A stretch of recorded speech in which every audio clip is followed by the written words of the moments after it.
আসসালামু আলাইকুম সবাইকে। তামিম ভাইয়ের কথা বলি যে ভাই আপনি এই অভিনয় করাটা আমাদের কাছে আপনার ঠিক হয়নি, কারণ আমরা আপনাদেরকে আইডল মানি, আপনাদেরকে শ্রদ্ধা করি, ভালোবাসি। তো আপনারা এই কাজটা করবেন, নগদ তো নগদ ব্র্যান্ডিং করবে, তারা একটা ব্র্যান্ড, তারা ব্র্যান্ডিং করবে, বাট আপনারা মানুষের ইমোশনটা নিয়ে যেভাবে খেললেন এটা করা ঠিক হয়নি। আসলে ক্রিকেটার যারা আছে তাদেরকে পুরো বাংলাদেশের মানুষ সবসময় আইডল মানে। তো আমি তো ক্রিকেট খেলি, আমি তো তাদেরকে আইডল মানি। মুশফিক ভাই, মাহমুদুল্লাহ ভাই, তামিম ভাই, মিরাজ ভাই, তারা তো সবাই আমাদের আইডল, কারণ তাদের খেলা দেখে বড় হচ্ছি। তাদের জায়গাতে আমরা রিপ্রেজেন্ট করব, আপনারা দোয়া করবেন আমি যেন রিপ্রেজেন্ট করতে পারি।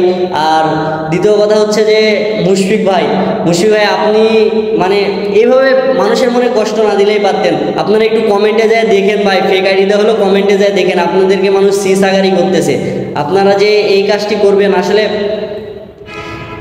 মানে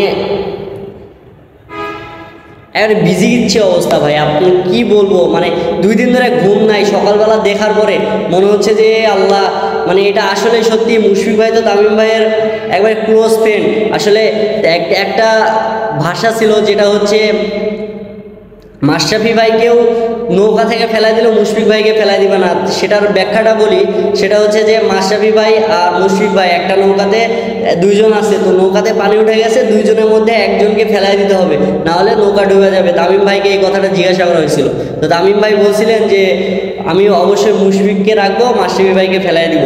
তো মানে এই কথা থেকে তাদের মধ্যে যে এই ঝামেলা, যে মিরাজ ভাইকে বলতেছেন যে মিরাজ আমারও সময় আসবে, তোরা বাংলাদেশ টিমে খেলতেছিস, আমি এখন ক্যাপ্টেন নাই, তাই এখন কি তোরা বেশি বাড়ে গেছিস? মুশফিক এটা করলো, টিম আমার টিমে ছেড়ে দিয়ে আরেকটা টিমে গেল। কিন্তু এটা তো নগদের ব্র্যান্ডিং ভাই, এটা মানুষের ইমোশন নিয়ে না খেললেও আপনারা পারতেন। আসলে আমরা খুবই কষ্ট পাইছি। আর ভাই ভবিষ্যতে এই কাজগুলো আপনাদের কাছে দোয়াই থাকবে যে এই কাজগুলো করবেন না, কারণ আপনারা আমাদের আইডল, আপনাদেরকে আমরা ভালোবাসি। আর আপনাদের হয়ে কেন কথা বলতেছি, কারণ আপনাদেরকে আমরা ভালোবাসি, আইডল মানি এই কারণেই। তো মাহমুদুল্লাহ ভাইয়ের প্রতি একটা রিকোয়েস্ট ভাই, আপনি তো লাস্ট 2 ম্যাচে একটু খারাপ খেলতেছেন ভাই, আপনি খেলায় মনোযোগ দিন।